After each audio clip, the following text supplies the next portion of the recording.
Good morning, my name is Helen, I'm location leader at Forge Debenham, and here we are again, Thursday, Think Differently. Real big pleasure today to have Duncan Banks with me. Hi Duncan. Hey Helen, nice to see you. You're looking fine. And you too. Now Duncan, I know you quite well. Not everybody that's going to be watching this will know who you are. Do you want to just introduce yourself, tell us a little bit about yourself and your family? So I'm married to Debbie and I have three boys, Matthew, Nathan and Joe. And I used to be on staff at the Forge, was on staff at the Forge for about 15 years. And I'm now part of the Thurston congregation. Oh, and there's one other member of my family. Hang on. It's going to be an animal. Oh! There's Summer as well. Say hello. Hi, she doesn't Summer. do Zoom very well. That's disturbed her morning nap. That's great. And Duncan, I know that you are like heading into new territory as a grown-up because you've got a child that's going to get married. It's mad, isn't it? I mean, it's crazy. How old am I? Yeah, Matt and Becky are getting married in September. Well, we hope they're getting married in September. Who knows with the whole lockdown. I'm pretty sure they'll get hitched. Whether it'll be a big occasion with hundreds of people like they were planning, we don't know. I hope so. We don't know, but I'm pretty sure they'll get married. Yeah. Sure. And so tell me what lockdown is looking like in your house right now. You've got three lads, although I think you've lost one and gained a child, haven't you, in this time? Oh, it's mad. I can't imagine the food. Crazy. And I say this to so many people. There's just two of me here. And because we're having 3 meals at home every day, which is not kind of normal, the food we're getting through, but that's just two of us and you've got lads. Whatever is it looking like? The food bill's crazy. It is just mad. And lockdown's mad. I mean, I feel like I'm 16 again. You know, I feel like I've been, what is it when your mum and dad say you can't go out? You know, they put you on lockdown. You know, I feel like that. You know, I've been told by my parents I'm stuck, I'm grounded, I can't get out. That's it. Yeah. Is that keeping yourself busy? Very busy, and everybody's healthy. It's tough for Debbie. Debbie works on the front line. She works in an intensive care unit at West Suffolk Hospital. So she's asleep upstairs at the moment because she did a night shift last night. She's doing another night shift tonight and over the weekend as well. So she's tired and it's stressful, but she's fine. We're safe and we're COVID free. So a lot to be thankful for. Definitely. And you said you used to be on staff at the Forge, but I know you're doing something different now, and I'm kind of seeing you through a screen quite a lot at the moment because of your work. But do you want to just tell people what it is that you're doing now? So I'm the director of the Further Faster network of churches and been doing that for about 18 months. We started it about 18 months ago, and it's designed to help churches grow by reaching unchurched people. And we do that by offering great content, you know, for your Sundays, for training events. We offer connection with other like-minded leaders, and we offer coaching with people who've been a bit further down the road than us. So we sit on webinars, some of the things that you've been on with some experts that teach us how to get better. So, you know, we want to help churches grow by reaching unchurched people. I mean, lots of churches grow because they're locked down the road, have had a fight. They've fallen out about the colour of the back bathrooms or something, or the coffee. And so half of them come down to your place, and that's fine. Churches grow like that, but wouldn't it be great for our churches to grow because unchurched people start coming? So one of the churches in our network, a Baptist church down south, over the last 3 years, they've grown 30% a year, and 45%, nearly half of the people that are coming are people that never went to church before. So they're the kind of churches we're trying to grow. How are they doing that? What are they doing? Do you really want me to tell you? I'll try and do it. How can I do it? They focus on 5 things more than anything else. They focus on irresistible environments. So when you turn up at church, it's like it's a really cool place to be. They thought about it. They're welcoming you as a visitor. They talk about engaging presentations. They think carefully about the teaching and the experience that you have from the stage. They prioritize kids and youth so that kids, you know what it's like as a teacher, Helen. During the week, parents are having to drag their kids to school, but at the weekend these kids are loving church so much they're dragging their parents to church. So they prioritize kids and youth. They give great opportunities for volunteering and make their volunteers feel like VIPs. And the other thing is they connect well with their community. So they prioritize those 5 things. Oh, and sorry, groups is the other thing. You know, their whole strategy is predicated on, if you join their church, Helen, it feels like it's job done when they can get you into a small community where you can know other people and feel like you belong. And they've grown by putting that into practice. Great. Must It's be not really rocket science. exciting. No, must be really exciting for you working with lots of different churches and seeing that kind of thing happening. I guess when you started working with Further Faster, you, like the rest of us, could have had no idea that this was going to be how we were doing church right now. What would you say are the challenges, the biggest challenges that we're facing as churches right now? What's your experience in all the contacts that you've got? Yeah. I mean, obviously the overriding challenge for every church leader is the ability to navigate change. It feels like 5 years of talking about some great new ideas have been compacted into 2 months where we've had to put those ideas into practice. The 5 years of change management has been forced on us in just two months. So we've gone from being an event-based organization to a media-based organization, and we've done it overnight. And so literally overnight, churches had to stop doing things the way we've always done them. I mean, how many churches have you been part of where people say, oh, that's the way we always do it around here? Well, we've had to stop doing it that way. We've had to adapt. We've had to change, and we've had to do that really fast. So obviously the first big shift, the big change, the big pivot that leaders in churches have had to make 8 weeks ago was going from analog church to digital church, primarily doing church analog to doing church solely digitally. So the preacher's iPhone has become his new pulpit, Yeah. But if you really push me to it, the three biggest challenges I think the church is facing now, the first one is this: churches have got to learn how to go from teaching to equipping. Let me tell you what I mean by that. Church people love church content, whereas unchurched people, they want helpful content. They want it to be helpful to their everyday lives. So I've seen hundreds of online services. I spend so much of my week looking at other churches online and seeing what they're doing. And some of them are great. Some of them are shocking. I was looking at a big church last Sunday, and the theme for their message was the power and theology of the Holy Spirit. And I'm thinking, no one's Googling that.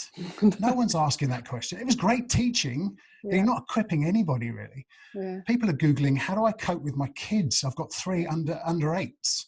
How do I cope with them? And my marriage is falling apart and it's forced us together. And I think I've lost my job. So how am I going to pay my mortgage? So we've got to go from teaching to equipping. That's the big challenge. The second big challenge is we've got to shift from measuring our attendance to measuring our engagement. So in other words, Helen, we've got to stop attracting people and we've got to start engaging people. So, when I was on staff, like you're on staff at the Forge, we used to sit around, you probably don't do that anymore, but we used to sit around on a Monday morning and we judged the success of Sunday by how many people showed up. How many people showed up in the kids or the youth, or how many people came to Thurston or Rye? And if it was low, it was like, it's not good, But if it was high, it was like, I'm proud of myself. Lots, there was lots of people there on Sunday. Well, no one's showing up because our buildings are closed. So we've got to learn to stop attracting people and start engaging people. And people are most passionate about things that they're actually involved in. So if we can figure out how we can involve people and take people beyond just viewing our service and getting them involved in our church and involved in discipleship and involved in our lives, then I think we've won something. And I think the third big challenge for churches is churches have got to go from overspending to generosity. It's the same as your household budget. If when this crisis comes and it hits us hard financially, if we've got a little bit of margin, if we had 3 months worth of margin in the bank, then we can probably cope. But so many of us live up to and beyond our income that when a crisis hits, we haven't got any extra. And I think lots of the churches I work with, they overspend, and they overspend on the right things, staff and ministry, but they have no margin to be generous. And I think it's the generous churches that are winning in this season. Those who are leaning into their community and being incredibly generous with their community. So we've got to find a way of spending less money and being more generous. They're the 3 big challenges I see right now for churches. That's really interesting. And I guess it kind of begs the question as well that we're not going to face those challenges and deal with them and adapt and change temporarily and then go back to what we were, are we? Yeah. Church is never going to look the same, is it? I think we're going to come out the other side of this, but like lots of things in life, businesses and all sorts of things, I think we're not going to look the same again. And I know you're a real visionary person, Duncan. I've always admired it about you. What do you think the church is going to look like post-corona? That's a great question, Helen. I don't know. The answer is, but the truth is, like you said, businesses have changed. The whole of society will never be the same again, let alone the church, for a long time, if not ever. But if you think about it, the church has already fundamentally changed, before we're out of lockdown. So we've realized we can reach more people online than we've ever reached before. Yeah. We've realized that we can do effective ministry on much, much smaller budgets. So that's fundamentally changed us. And here's the other thing. We've realized that the constraint of lockdown has actually pushed us to more creativity. Constraint can actually give you creativity, and creativity is the way to solve problems and find a better future. And these constraints have given us that. So we've already fundamentally changed. And here's the other thing. The way people engage with the church has changed. So we now don't turn up on a Sunday. We watch church on a TV screen. We sit on a sofa in our PJs with a cup of coffee and a bowl of cornflakes. And this is the interesting thing. We watch church where we normally watch TV. And most TV shows are about 25 minutes, 26, 27 minutes at the most. And so you have to ask yourself the question, does a 60-minute or a 90-minute service still work on YouTube? And people on YouTube or people watching TV, they don't watch it live. When we were younger, because you're similar age to me, when we were younger, we used to all gather in, mid-30s. We used to gather around the TV set on Saturday night for the big show, and you'd have to wait another week till the next big show came. Whereas now you just Netflix it all. You watch it back to back, you binge watch, you box set watch. So people don't necessarily want to gather around and watch The Forge on Sunday morning at 10:30. They might want to watch it Tuesday night when there's nothing else on TV, or Wednesday morning because they're free. So the way we connect with church is different. I mean, people don't invite people to church anymore because you can't. So what we're doing is we're sharing. So invitation has moved, and sharing has raised its head. So we as churches have to think to ourselves, how do we make shareable content? The kind of content that you want to share with your work colleagues and your neighbours and your family. So we've shifted in the way we engage. I hope the church doesn't look the same post-COVID. I hope the church positions itself to be an everyday church, not just a 1 hour a week church post-COVID. A 7-day-a-week church, not a 1-day-a-week church. And I hope the church continuously experiments with new methods and innovates with new ideas and new technologies. We can't afford to lose the power of YouTube. I've got a friend called Dave, who's the online pastor at North Point Community Church in Atlanta. And he famously said that streaming your church services on YouTube is kind of the modern day equivalent of building a church on the busiest and most popular street in town. I mean, it's the second biggest search engine. When you want to know an answer to how do I fix my broken bike, to how do I fix my broken marriage, you go to YouTube and you ask that question. So I hope the church genuinely lives online rather than just uses online to promote its physical gatherings. But on the other hand, I hope we do get back to meeting physically, and we need to. But I hope the church raises the bar on that physical gathering so it becomes the most spiritually irresistible hour in everybody's week, whether you're 5 years old or 15 years old or 55 years old or even more. Something that's worth packing the kids in the car for on a Sunday and turning up at a dusty old school hall to watch. But the one thing I hope doesn't change, the one thing I hope stays the same, is this mission that's worth dying for, which is to reach unchurched people. The methods, the way in which we do it have to change and will change, and they've been forced on us. But I hope the mission never changes.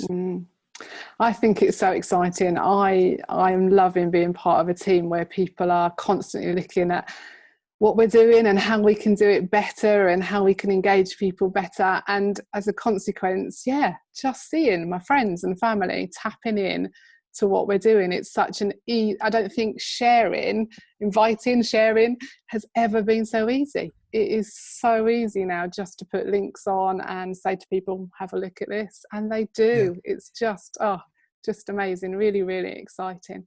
I think it's really really interesting and right about talking about, you know, what is God doing, and talking about the church as a whole. But I think God also speaks into our lives as individuals, especially when things change and things are different. What's your experience, Duncan, right now personally? What would you say God is showing you or teaching you just in your own life? Yeah, great question. I think at the last 2 weeks in particular, I've been running this question through my head, and it's this: how can I be better for what I'm experiencing in lockdown? How can I be a better person for what I'm experiencing through this COVID crisis? It's almost like I don't want to waste the crisis. Yeah, I'm the same. You know, Yeah. it's that sense of. I heard a preacher say this just the other week. He said, "Pain without gain is a shame." Okay. You know, and so if you go on a diet and you go through the pain of not having chocolate for a month, for example, if you don't see any weight loss, if you don't have any gain because of that, it's such a shame, isn't it? You know, so Yeah. I'm hoping that the pain of lockdown will actually give me gain personally. Otherwise, it will be a shame. So I think I'm learning right now. I'm learning that God is bigger than I ever imagined. I've lent in recently a lot to Isaiah 40. I love it, where Isaiah is trying to describe who God is and what he's like. And he says, "Who has scooped up the oceans in both his hands?" Now, I flew to America a month or so ago, and it was about 6 hours over the sea. And that's just one ocean in our world. And Isaiah is saying, God has scooped up all the oceans in just his two hands. Mm. How big is God, you know? Mm. And then he goes on and he says, and who has measured the sky between his thumb and little finger? And I used to think to myself that God was contained within our universe. You know, this universe that goes on forever, Mm. that scientists still haven't figured out how big and how deep and how vast it is. You know, I thought God lived within that, and yet Isaiah says, no, no, no. When God created this vast universe of which we're a tiny part, he said, "How big shall I make it?" And he got his thumb and his little finger, and he went, "Can't make it that big." Mm. I mean, God is bigger than a global pandemic. He's bigger than my worries. He's bigger than my anxieties and my fears. He's bigger than those things that wake me up at night and keep me awake at night. You know, so fear and worry and anxiety can't be the boss of me, because I already have a boss of me, and he's defeated death. So I'm going to lean into that guy. You know, sorry, I'm getting into preacher mode now, but that's what I'm discovering, I think, at the moment, That's personally. great. That's great. And as we still sing in school, my God is a great big God. Yeah, well done. um, it's great to talk to you, Duncan. It always is. I usually finish these chats by just saying to folk, you know, how should people be praying right now? And what would you say should be a key thing that folk should be praying for the church, whether that be our own church, the church nationally, the church globally? What should we be praying for the church right now? Yeah. The one thing, if you're going to pray for the church, whether it's the Forge or whether, like you say, whether it's the church in our nation, pray for its leaders. Years ago, it must be 30 years ago, an old mentor of mine, I remember him, still remember this to my dying day. I'll never forget it. He said, "Crisis doesn't create great leaders. It just shines a light on what was already there." Mm. And we've seen that politically, haven't we? This Mm. crisis doesn't create a great leader. It just shines a light on what's already there. Mm. And I've noticed some leaders in some churches are just trying to ride this storm out. They're hunkering down. They've battened down the hatches, and they're desperate to get back to normal. Let's just close our eyes and maybe it'll go away in the morning. Whereas other leaders are realizing this mission to reach people who are far from God, it's too important. It's Yeah. too important to let a virus derail it. So I'm praying for the leaders I pray every day for the leaders of the churches in our network. And so I would encourage people to pray for leaders who will take a risk rather than just appease. I want us to pray for leaders who will dare to try things that actually frighten them just as much as it excites them, you know, who honor the past but are not bound by the past. And pray for leaders who don't get caught in these endless debates about preaching style and volume of music, but they find new and innovative ways of doing it. So I'm praying for leaders who are able to review what they're doing, and see that the old ways might not be relevant anymore or working anymore, and they're prepared to try something new. So when you pray for the church, pray for those kind of risk-taking, visionary, dreamy leaders. That's great advice. Thank you. And I'm sure we've got so many prayer warriors in our church, and I'm sure people will take that on board and will continue to do that and to pray. Duncan, as always, it's really inspiring to talk to you, and I know you're really busy, so I'm really grateful for your time. Thank you so much for being with us this morning. Thanks, Helen. I've loved it. See ya. See ya.